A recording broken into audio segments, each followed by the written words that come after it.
Today we'll start a new chapter which is called debentures. But before we begin the chapter, we need to understand कि एक company अपने पास किस तरह से पैसा इकट्ठा कर सकती है. So what are the ways in which the company can raise finance? एक तरीका तो हम कर चुके हैं. That means how a company raises finance or funds. Company के पास पैसा कहां से आता है? One way is issue of shares. ये तो अभी हमने बात कर ली पिछले चैप्टर में कि कंपनी को अगर पैसे की जरूरत पड़ती है तो कंपनी शेयर्स इशू कर सकती है, और जिसको भी शेयर इशू करती है वो शेयर होल्डर बन जाता है, मालिक बन जाता है कंपनी का, एंड वो जो पैसा कंपनी में इन्वेस्ट करता है उसको हम बोलते हैं share capital. This is done. Another way in which a company can take money is from bank loan. Company को पैसे की जरूरत पड़ती है तो वो बैंक के पास भी जा सकता है और बैंक को बोल सकता है कि मुझे पैसा दे दो, and if the bank agrees और if the bank's terms and conditions are okay with the company तो कंपनी को बैंक लोन दे सकता है. ठीक है.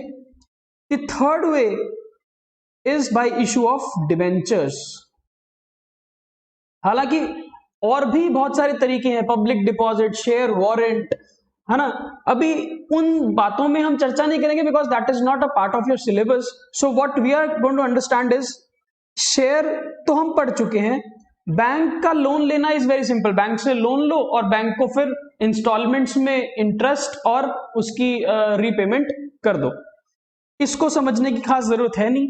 हमारा जो चैप्टर है वो इस चीज पे कॉन्सेंट्रेट करेगा कि कंपनी डिबेंचर्स जब इशू करती है तो क्या होता है और कंपनी के डिबेंचर्स होते क्या है. सो अब हम ये समझते हैं कि what is a debenture. So debenture is an instrument that acknowledges the debt and containing the provisions as regard to the repayment of principal and payment of interest at a fixed rate. Debenture एक कागज है, एक acknowledgement है कि जिस व्यक्ति से आपने ये पैसे लिए हैं आप उस व्यक्ति को पैसे वापस चुकाओगे. क्लियर है. अभी इसको समझने के लिए एक एग्जांपल लेते हैं. Let's say there is a company XYZ limited and इस कंपनी को पैसे की जरूरत पड़ती है. अब बहुत सारे लोग होते हैं जो कंपनी में पैसा इन्वेस्ट करना चाहते हैं because they want to be a part of the future of the company. अब कंपनी इन लोगों से पैसा अगर इकट्ठा करना चाहती है तो उसके पास दो ऑप्शंस होती है. फर्स्ट ऑप्शन जो हम कर चुके हैं, कंपनी कैन इशू शेयर्स, है ना. कंपनी इन लोगों को क्या करती है, शेयर इशू करती है, प्रोस्पेक्टस देती है, और फिर जिसने भी शेयर्स में पैसा लगाना होता है वो एप्लीकेशन फाइल करता है. Then there is a process of allotment and then call money. वो हम सब कुछ कर चुके हैं.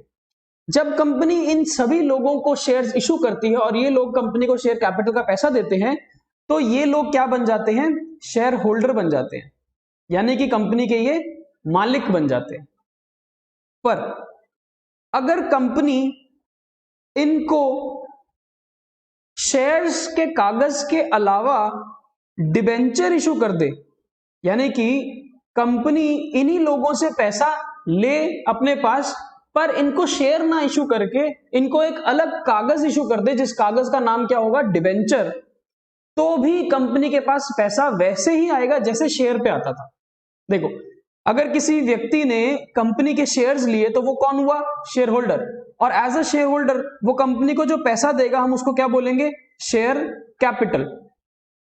Similarly there is a person mister A जिसने कंपनी के डिबेंचर सब्सक्राइब किए हैं. जैसा शेयर होता है वैसा ही डिबेंचर का एक कागज होता है. इस बार मिस्टर ए ने क्या लिया, कंपनी के डिबेंचर वाले कागज ले लिए और कंपनी को जो पैसा दिया उसको हम क्या बोलते हैं, डिबेंचर मनी.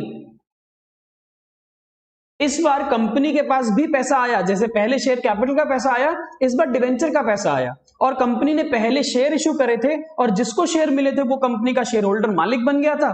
इस बार जो कंपनी ने डिबेंचर इशू किए हैं मिस्टर ए को तो वो कौन बन जाएगा, डिबेंचर होल्डर. वो मालिक नहीं बनेगा, वो डिबेंचर होल्डर बनेगा. So who is a debenture holder, debenture holder is a lender. Debenture holder कौन है? जो पैसा किसी को लेंड कर रहा है। तो मिस्टर ए ने अपने पैसे किसको लेंड करे? XYZ कंपनी को। और मिस्टर ए के पास क्या आया? डिवेंचर सर्टिफिकेट आया। And what is a debenture certificate? Debenture certificate के ऊपर बहुत क्लियरली लिखा होता है कि मिस्टर ए को ये जो डिवेंचर इशू किए गए हैं ये कितने रुपए के हैं और कितनी दिनों बाद या कितने सालों के बाद मिस्टर ए के पैसे कंपनी वापस करेगी।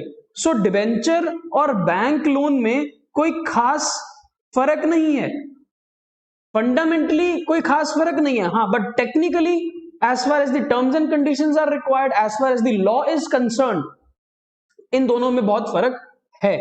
पर जैसे बैंक कंपनी को लोन देता है तो हम उसको बैंक लोन बोलते हैं, bank is the lender and company is the borrower. Similarly अगर ये सभी लोग कंपनी को पैसा दें एज अ लोन तो इन सभी लोगों को कंपनी क्या इशू करती है? डिवेंचर सर्टिफिकेट इशू करती है और ये सभी लोग कंपनी के लेंडर बन जाते हैं। हालांकि हम इनको लेंडर नहीं बोलते, इनको क्या बोल देते हैं? डिवेंचर होल्डर, पर बात एक ही है। ठीक है। सो अब अगर मैंने मिस्टर ए ने एक कंपनी XYZ को 1 लाख रुपए दिए एज अ लोन और कंपनी ने उसके बदले मुझे डिवेंचर सर्टिफिकेट दे दिए, डिवेंचर दे दिया, तो मैं कौन हो गया? Debenture holder. मैं हो गया डिवेंचर होल्डर। अब एज अ डिवेंचर होल्डर मेरे पास कुछ राइट्स हैं, मेरे पास कुछ राइट्स हैं। राइट नंबर 1 क्या है? कि I will receive interest on this money. ये जो मैंने 1 लाख रुपए कंपनी को पैसा दिया है, उधार का पैसा दिया है, और मैं हूं debenture holder. So as a debenture holder इस 1 लाख के ऊपर कंपनी मुझे क्या देगी? इंटरेस्ट देगी। ठीक है। कितना इंटरेस्ट देगी? जो उस सर्टिफिकेट के ऊपर लिखा होगा। ठीक है। अगर उस सर्टिफिकेट के ऊपर लिखा है 10% डिवेंचर तो कंपनी मुझे पूरे साल में 10% का इंटरेस्ट पे करेगी 1 लाख के ऊपर। अगर इस डिवेंचर का नाम है 9% डिवेंचर तो कंपनी मुझे कितना इंटरेस्ट पे करेगी? 9%। So what does this percentage indicate? This percentage shows the rate of interest that the company has to pay as interest to the debenture holder. So पहली राइट तो मेरी ये है। सेकेंड राइट मेरी क्या है? कि I have to receive a repayment. देखो ये जो मैंने पैसा दिया है कंपनी को, ये लोन है और लोन को वापस चुकाना पड़ता है, तो कंपनी इस 1 लाख रुपए को मुझे वापस भी रीपे करेगी। पर रीपे कब करेगी? कितने सालों के बाद करेगी? किस तरह से करेगी? क्या किस्तों में पैसा वापस करेगी कि एक ही बारी में मुझे 1 लाख रुपए वापस कर देगी? ये सब कुछ कहां लिखा होगा? उस डिबेंचर की इशू की टर्म्स एंड कंडीशंस में लिखा होगा। पर एक बात तय है कि कंपनी ये डिबेंचर के पैसे मुझे वापस करेगी। So these are the main rights. पर डिबेंचर होल्डर शेयर होल्डर से डिफरेंट है in terms of his right. तो है तो ये सारा का सारा थ्योरेटिकल पार्ट, पर इसको समझ लेते हैं एक बारी। डिबेंचर और शेयर में फर्क होता है, काम दोनों का सेम है। काम क्या है कि कंपनी शेयर इशू करती है, कंपनी के पास पैसा आता है। कंपनी डिबेंचर इशू करेगी तो भी कंपनी के पास पैसा आएगा, पैसा ही आने वाला है दोनों केसेस में। बट जो व्यक्ति शेयर्स लेता है उसको शेयर होल्डर बोलते हैं और उसकी राइट्स कुछ और होती हैं, और जो व्यक्ति डिबेंचर लेता है उसको डिबेंचर होल्डर बोलते हैं और उसकी राइट्स डिफरेंट होती है। सो थोड़ा बहुत इसको पढ़ लेते हैं so that we have an understanding. Share is a part of capital. Share capital का पार्ट है और डिबेंचर लोन है। और आपको बहुत क्लियरली पता है कैपिटल और लोन में फर्क है। कैपिटल मालिक का पैसा है और लोन उधार का पैसा है। सो जो भी व्यक्ति शेयर होल्डर होता है वो कंपनी का मालिक होता है, इवन दो वो बहुत छोटे परसेंटेज का मालिक है, चाहे वो 1% शेयर रखता है अपने पास, दैट डजंट मीन कि वो शेयर होल्डर नहीं है, वो फिर भी मालिक है कंपनी का। पर डिबेंचर होल्डर मालिक नहीं है कंपनी का, उसकी कंपनी नहीं हो जाएगी डिबेंचर लेके, वो तो कंपनी का लेंडर है, उसने तो कंपनी को लोन दिया है। Next, as a share holder जो शेयर होल्डर को मिलता है कंपनी से वो होता है dividend. Dividend is a part of profit, a part of profit. और जो डिवेंचर होल्डर को समय समय पर मिलेगा उसको हम क्या बोलेंगे, इंटरेस्ट। अब इसमें बहुत डिफरेंस है। डिफरेंस ये है कि जब मैंने यहां लिखा कि शेयर होल्डर को अगर कंपनी कोई पैसा देगी तो वो देगी as a part of profit. Profit में से कुछ हिस्सा हर शेयर होल्डर के हिस्से में आएगा, उसको बोलते हैं डिविडेंड। लेकिन प्रॉफिट कमाए चाहे ना कमाए कंपनी, चाहे कंपनी प्रॉफिट में है चाहे कंपनी लॉस में है, this debenture holder has to be given interest, because ये लोन है। अगर आपने बैंक से लोन लिया होता और आपको प्रॉफिट ना हो एक साल के अंदर, तो क्या आप बैंक को ये बोल सकते हो कि भैया मुझे तो प्रॉफिट हुआ नहीं, तो मुझसे इंटरेस्ट मत लो, मुझसे अपना लोन भी वापस मत लो? आप ऐसा नहीं बोल सकते। सो डिबेंचर होल्डर को इंटरेस्ट देना पड़ता है even if the company has a loss और company has a profit. But dividend is a part of profit. इसका मतलब कंपनी प्रॉफिट कमाएगी तो ही मालिक को डिविडेंड मिलेगा, शेयर होल्डर को डिविडेंड मिलेगा। कंपनी अगर लॉस में है तो शेयर होल्डर को डिविडेंड नहीं मिलेगा। ठीक, next is the rate of dividend may vary. The rate of dividend may vary, यानी कि अगर ज्यादा प्रॉफिट होगा कंपनी को तो कंपनी ज्यादा डिविडेंड दे सकती है शेयर होल्डर को, अगर कम प्रॉफिट होगा तो कम डिविडेंड दे सकती है, और अगर प्रॉफिट है ही नहीं तो डिविडेंड देना ही नहीं है। But the rate of interest on the debenture is fixed. इसका मतलब क्या है, चाहे कंपनी बहुत ज्यादा प्रॉफिट कमाए, चाहे कंपनी बहुत कम प्रॉफिट कमाए, चाहे कंपनी नुकसान में है, जो रेट डिबेंचर को इशू करते समय तय कर लिया था कंपनी और डिबेंचर होल्डर ने अपने बीच में, वही रेट ऑफ इंटरेस्ट पे किया जाएगा। हमारे एग्जांपल में अगर कंपनी ने 10% डिबेंचर का इंटरेस्ट देने का वादा किया था तो वो 10% ही इंटरेस्ट देगी, चाहे कंपनी बहुत प्रॉफिट कमाए चाहे लॉस में हो। और अगर कंपनी ने 9% इंटरेस्ट देने का वादा किया था तो कंपनी फिर 9% इंटरेस्ट ही देगी। वो ज्यादा प्रॉफिट कमाने पे ज्यादा इंटरेस्ट नहीं देगी और लॉस होने पर भी कम इंटरेस्ट नहीं देगी। The interest will remain same. फिर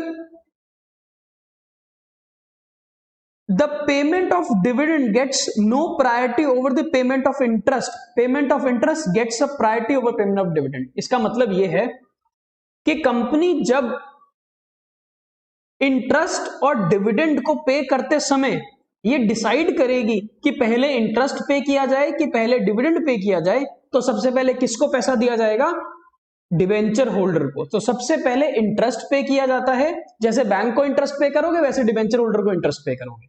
और बाद में अगर कंपनी के पास कुछ पैसा प्रॉफिट का बच जाएगा तब उस प्रॉफिट के हिस्से में से कंपनी डिविडेंड दे सकती है। That means interest has a priority over dividend.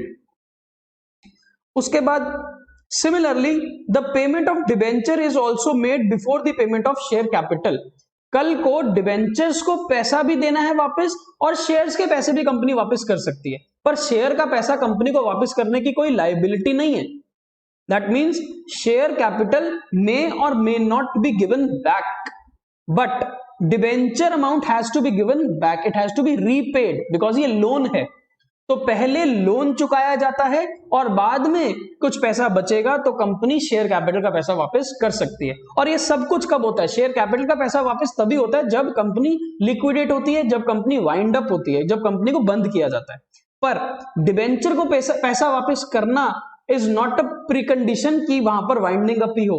Company चले ना चले, बंद हो जाए, तब भी डिबेंचर का पैसा वापस किया जाएगा before anything is paid back as share capital. Next बहुत इंपॉर्टेंट पॉइंट हमने करा था एक सेक्शन 53 के अंडर, कंपनी एक्ट का सेक्शन 53 हमको बोलता था कि there is a restriction that share can not be issued at a discount. हम शेयर को डिस्काउंट पे इशू नहीं कर सकते थे। अगर 10 रुपए का शेयर था तो आप 10 रुपए पे या इससे ज्यादा में इशू कर सकते थे, आप 10 रुपए से कम पे शेयर को इशू नहीं कर सकते थे। But there is no such restriction for issuing debentures at a discount. लेकिन डिवेंचर को आप सस्ते में इशू कर सकते हो। तो डिवेंचर पार पे भी इशू हो सकता है, 10 का डिवेंचर 10 में भी दे सकते हो आप, 10 का डिवेंचर आप 9 में भी दे सकते हो, और 10 रुपए का डिवेंचर आप 15 रुपए में भी दे सकते हो। क्लियर है? Another difference is between voting rights.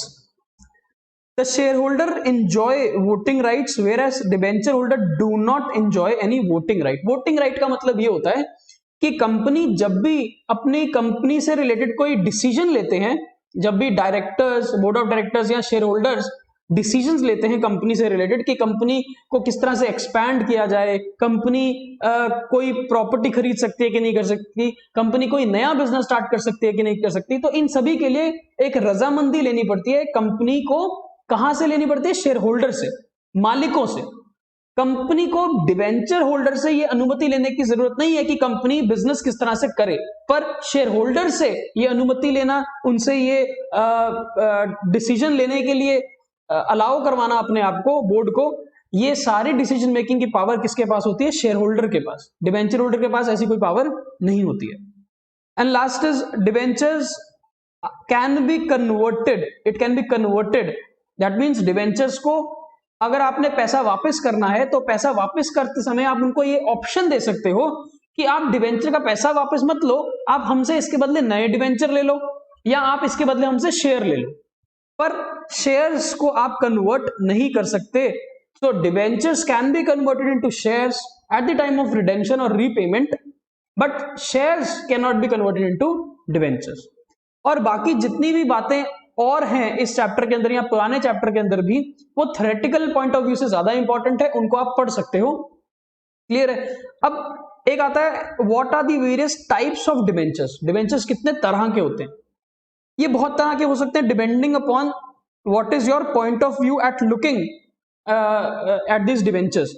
जैसे कि डिवेंचर्स सिक्योरिटी के पॉइंट ऑफ व्यू से अनसिक्योर्ड भी हो सकते हैं, फुली सिक्योर्ड भी हो सकते हैं और पार्टली सिक्योर्ड भी हो सकते हैं। इसका मतलब कि जब कंपनी ने डिवेंचर्स इशू किए और डिवेंचर्स का पैसा लिया, तो कंपनी ने उस पैसे को लेते समय क्या कुछ गिरवी रखा अपना कि नहीं रखा? जैसे कि plant and machinery, land and building को गिरवी रखना पड़ता है बैंक से लोन लेने के लिए, ऐसे ही लोगों से लोन लेने के लिए by way of a debenture क्या कंपनी ने कोई सिक्योरिटी दी है कि नहीं दी? अगर तो दी है देन इट इज सिक्योर्ड, अगर नहीं दी then it is unsecured. Then debentures can be redeemable और it can be irredeemable. Redeemable मतलब कंपनी डिवेंचर्स के पैसे वापस कब करेगी, अगर वापस करेगी तो रिडीमेबल, अगर वापस नहीं करेगी तो इररिडीमेबल, जिसको हम परपेचुअल डिवेंचर्स भी बोल सकते हैं। देन कन्वर्टेबल डिवेंचर्स और नॉन कन्वर्टेबल डिवेंचर्स। कन्वर्टेबल मैंने अभी बात करी कि कंपनी जब पैसा वापस करने पे आएगी तो कंपनी ऑप्शन दे सकती है डिवेंचर होल्डर को कि तू डिवेंचर के पैसे मुझसे वापस मत ले, इनके बदले तू मुझसे नए शेयर ले ले, नए डिवेंचर ले ले, या मुझसे कोई प्रेफरेंस या इक्विटी शेयर में इसको कन्वर्ट करवा ले। और अगर ऐसी ऑप्शन नहीं है then these are non convertible debentures. Then as far as the rate of interest is concern, debentures can be issued at a fixed rate of interest. जैसे कि 10% डिवेंचर इशू किया तो 10% इंटरेस्ट देना हमेशा, और company can issue a floating rate of interest which will depend upon the profitability of the company.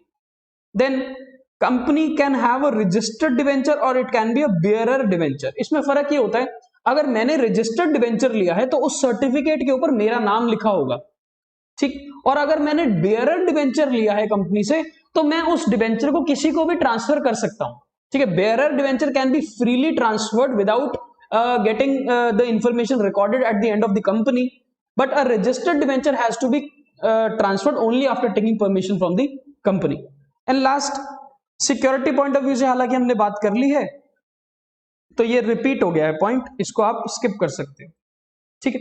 So Fairlie आपको एक idea मिल गया व्हाट इज अ डिवेंचर, ठीक है ना। डिवेंचर लोन लेने के लिए कंपनी के पास एक तरीका है, और ये लोन बैंक से या किसी फाइनेंशियल इंस्टीट्यूशन से नहीं लिया, ये लोगों से लिया है, जनता से लिया है, उनको डिवेंचर इशू करके। हालांकि डिवेंचर इंस्टीट्यूशन को भी इशू किए जा सकते हैं, बैंक्स को भी इशू किए जा सकते हैं और पब्लिक को भी किए जा सकते हैं, ठीक है।